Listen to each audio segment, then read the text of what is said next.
Commissioner அதுக்கு action எடுக்காமே இருக்காங்க. இப்போ இருக்கிற கமிஷனருக்கு வந்து மல்டிபிள் ரெஸ்பான்சிபிலிட்டிஸ் கொடுத்துருக்காங்க. இண்டிபெண்டன்ட் கமிஷனர் இருக்கணும். ஒரே ஒரு கமிஷனரா மட்டுமே இருந்தா மட்டும்தான் அவர் வந்து அந்த அந்த வேலைகளை செய்ய முடியும். அவருக்கு வந்து வேற பல ரெஸ்பான்சிபிலிட்டிஸ், சென்டர் ஆஃப் எக்ஸலன்ஸையும் பார்த்துக்கணும், எஜுகேஷன் டிபார்ட்மெண்ட்டையும் பார்த்துக்கணும். இப்படி பல ரெஸ்பான்சிபிலிட்டிஸ் கொடுக்கும்போது வாரத்துல ஒரு நாள் தான் அவர் வராரு. அதுவும் ஹாய் மக்களே, இந்த வீடியோ பார்த்தீங்களா? நம்ம தளபதி எவ்வளோ க்யூட்டாக, எவ்வளோ சின்சியாரிட்டியாக நம்ம முதலமைச்சர் தலைமைச் செயலகத்தில் எப்படி ஒர்க் பண்ணிகிட்ருக்கிறாரு, இந்த மாதிரிலாம் நம்ம பார்த்ததில் இதெல்லாம் ரொம்ப புதுசாக இருக்குது. அதுவும் இல்லாமல் டே டு டே எல்லா ஆக்டிவிட்டீஸுமே அவர் நேரடி பார்வைக்கு போயிட்டுருக்கு. எல்லாத்தையுமே வாட்ச் பண்ணுறாரு. மக்களுக்கான தீர்வுகளை வந்து உடனுக்கு உடன் எல்லாத்தையும் தெரிவிக்கிறாரு. ரொம்ப சந்தோஷமாக இருக்குது.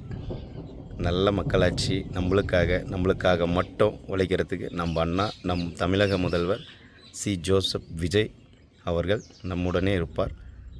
ரொம்ப சந்தோஷமாக இருக்குது.